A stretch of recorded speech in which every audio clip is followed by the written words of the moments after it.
Hey guys, thank you for tuning in to this new recipe that me and Logistica Creativa got prepared for you. This time is orecchiette. We're going to be making homemade pasta from scratch. It's a very small pasta based with only semolina and water, no eggs in this one. It could also work with just flour and water.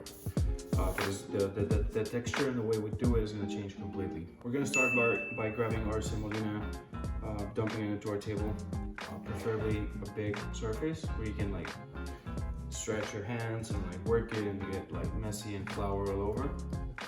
I'm gonna make a little well in the center. I'm gonna drop our water. Our water needs to be around 28 degrees Celsius, around that temperature. Never add cold water. You're gonna just like overwork your dough, so you're gonna have to work it for a long time. I'm just gonna start throwing some water in from the edges of the dough, making it thicker. Eventually just gonna start working the dough as I go. I'm gonna work this for around 20-25 minutes till it's smooth and gluten has developed. So, you know, that means that it's stretchy and it's like smooth and has a little bit of like give to it, but also bounces back. It's just like hard with the gluten. So yeah, this is not gluten-free, but you know, you can get gluten-free pasta almost everywhere now.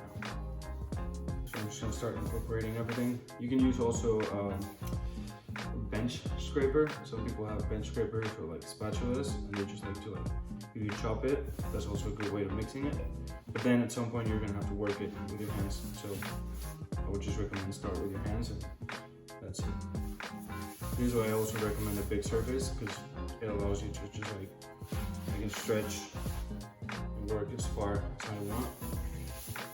And just go. This is ivory, but wood works best because wood also absorbs the moisture in the dough, the excess of moisture in everything. So that's why a lot of chefs prefer to work certain things on wood and certain things on plastic or ivory. So as I'm getting like closer, almost all of my semolina is in the dough. Like almost all is hydrated. I'm still gonna have to work it till it gets to this and then to a much, like, I don't know, you cannot even see it, but still pretty rough. It's not smooth. And just to give you a little tip, you need to work with this part of your hand. So, sort of like the heel of your hand, I don't know what it's called.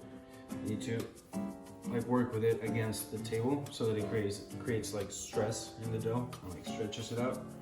Creates a lot of friction, which is good. Keep doing this for like 20 minutes till it's super smooth. See you in 20 minutes. Okay guys, so we're at this point, 25 minutes after or so, where the dough is like kind of where we want it. It's smoother, you see it.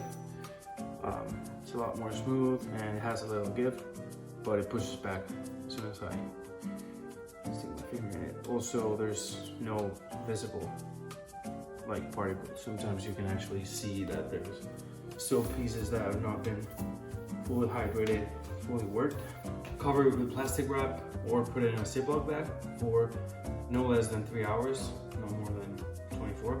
I'm gonna see you around like in 16 hours or so.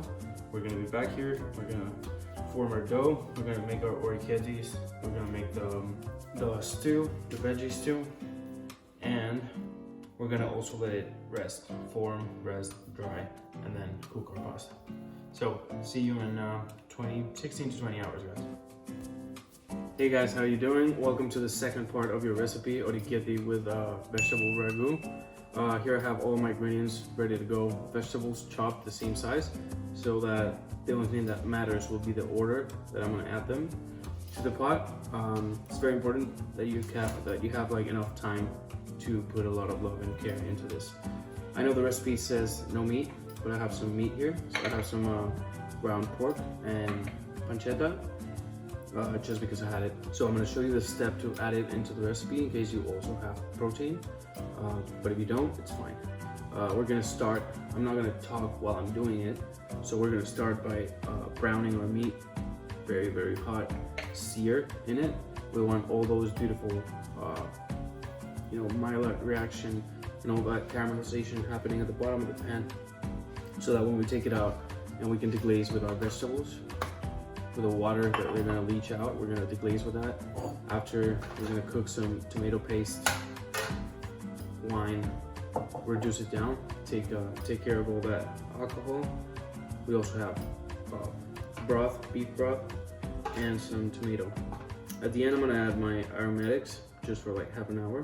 I have here bay leaf and thyme. So just tag along, pay attention, and you're gonna get this done in like an hour and a half, 2 hours. Enjoy.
So guys, here we have them. We've seen how we've done them. It's just applying some pressure with the knife, rolling it, into our center, and just like punching our finger in between them to form this little like dents, and you end up with like Orecchiette's little ears. After half an hour of having them resting on a table, I'm gonna boil them for 30 seconds, for 3 minutes, and then I'm gonna put some pasta water in my sauce here. That's the ragu of vegetables that we worked on before. This is obviously not all of it. I just grabbed a little bit per portion. Let's get cooking.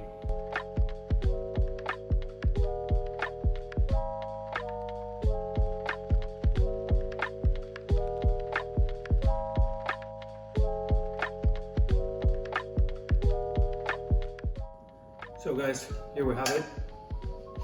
We've boiled and emulsified our pasta with our sauce after being boiled. I'm just gonna finish with some cheese, and I hope you enjoyed it as much as I did, as much as Logística Creativa wanted you to do.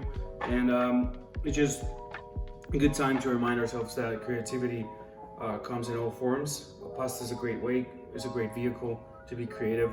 It's just a canvas, it's just a dough that you can mold into any form, shape, size that you want, that you like. You can invent your own. You can just surf the internet, check out what shapes of pasta you want to do, start experimenting. If it doesn't turn out good, you'll do it again.